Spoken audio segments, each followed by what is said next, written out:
देखो भैया, आज बड़ी खुशी के बात है कि हमरे भैया रोहित तिवारी जी के लड़का भा है और वही के उपलक्ष्य में हम लोग आज नाचे गावे आए हैं भैया। तो आप लोग सभी लड़का का आशीर्वाद दो कि जुग जुग जिए हमार लाल।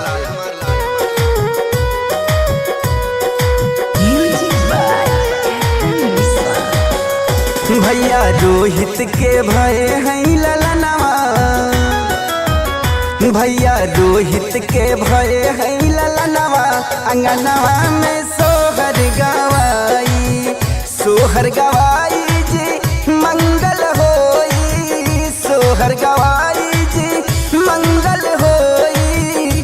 भैया रोहित के भये हैं ललनवा, अंगनवा में सोहर गवाई, भैया रोहित के भये हैं ललनवा, अंगनवा में सोहर गवाई। देखो भैया, लड़कवा के मामा हरिशंकर तिवारी और लवकुश तिवारी कितना खुश हैं, आज नोटन के बारिश करत है। सुनो भैया कस के।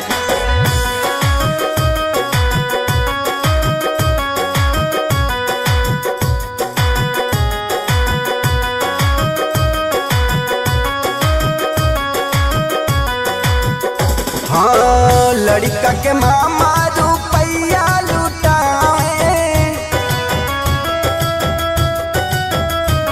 हाँ लड़का के मामा रुपैया लुटाए, मामी आशीष दिए ललना, हाँ हाँ मामी आशीष दिए ललना, अंगना में सोहर गवाई। भैया रोहित के भये हैं ललनवा, अंगनवा में सोहर गवाई।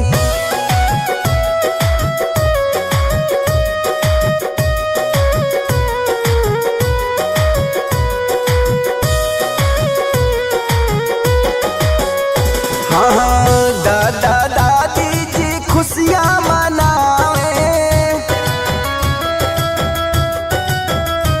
हाँ दादा दादी जी खुशियाँ मनावे, बुआ आशीष दिए ललना, बुआ आशीष दिए ललना, अंगनवा में सोहर गवाई। भैया रोहित के भये हैं ललनवा, अंगनवा में सोहर गवाई।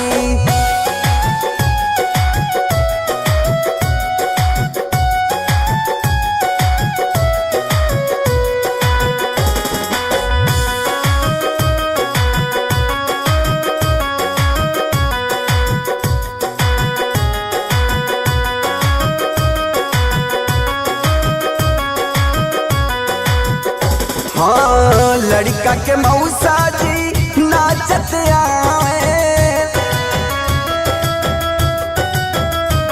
हाँ, लड़का के मौसा जी नाचत आवे, मौसी उड़ा हमें रुपैया, हाँ, मौसी लूटा हमें रुपैया, अंगनवा में सोहर गवाई। भैया रोहित के भये हैं ललनवा, अंगनवा में सोहर गवाई।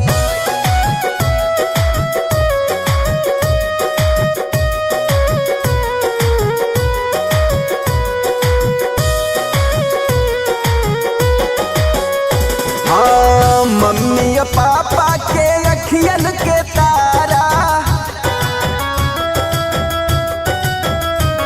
हाँ मम्मी पापा के अखियन के तारा, आज देखो नाच घर सारा, अरे आज देखो नाच घर सारा, अंगनवा में सोहर गवाई।